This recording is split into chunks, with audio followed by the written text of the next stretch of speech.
ચાલો વિદ્યાર્થી મિત્રો, આજે આપણે પેરેગ્રાફ નંબર 29 માય સિટી વિશે સમજીએ. તો સૌથી પહેલાં આપણે એના સ્પેલિંગો જોઈએ.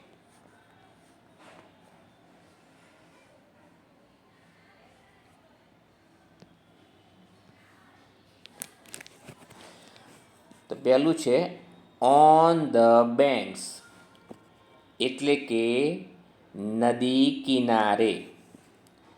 લીવ એટલે રહું છું. ડિફરન્ટ કોમ્યુનિટીઝ એટલે જુદી જુદી કોમના લોકો. બંગલોઝ એટલે બંગલાઓ. બિલ્ડિંગ્સ એટલે મકાનો. સ્લમ્સ એટલે ઝૂંપડપટ્ટીઓ. સ્કૂલ્સ એન્ડ કોલેજીસ એટલે શાળા અને કોલેજો.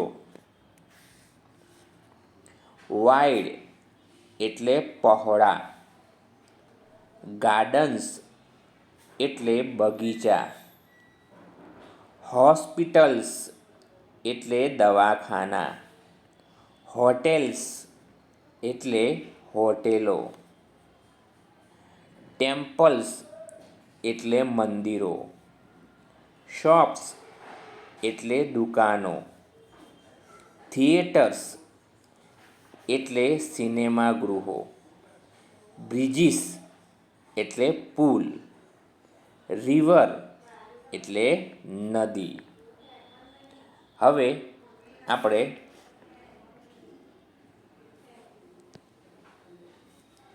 ફ્રેન્ડલી એટલે મૈત્રીપૂર્ણ ભાવના.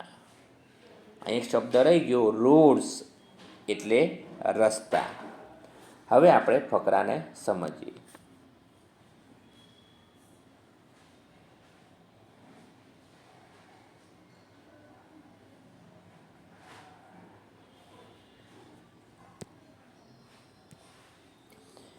નંબર 29 માય સિટી એટલે કે મારું શહેર.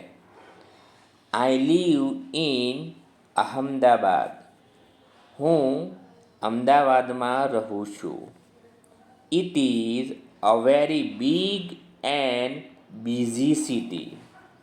તે ઘણી મોટી અને વ્યસ્ત શહેર છે.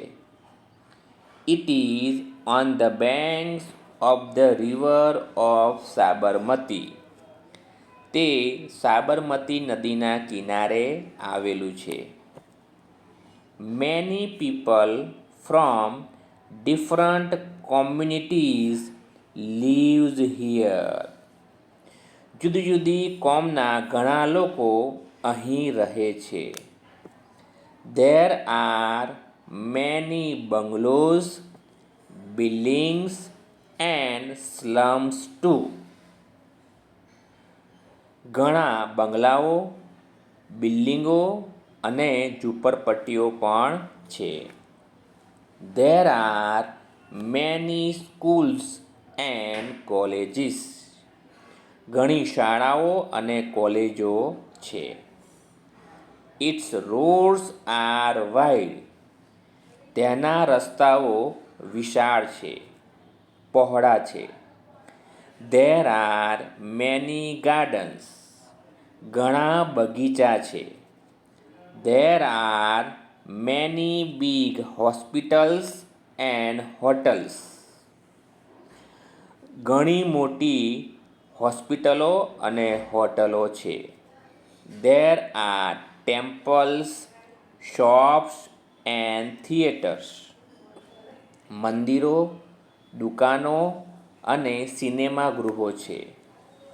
There are many bridges over the river Sabarmati. Sabarmati નદી ઉપર ઘણા બ્રિજો છે. The people of my city are very friendly. મારા શહેરના લોકો ઘણા ફ્રેન્ડલી એટલે કે મિત્રતાપૂર્ણ વ્યવહારવાળા છે. તો આ રીતે આપણે ફકરાને સમજીશું.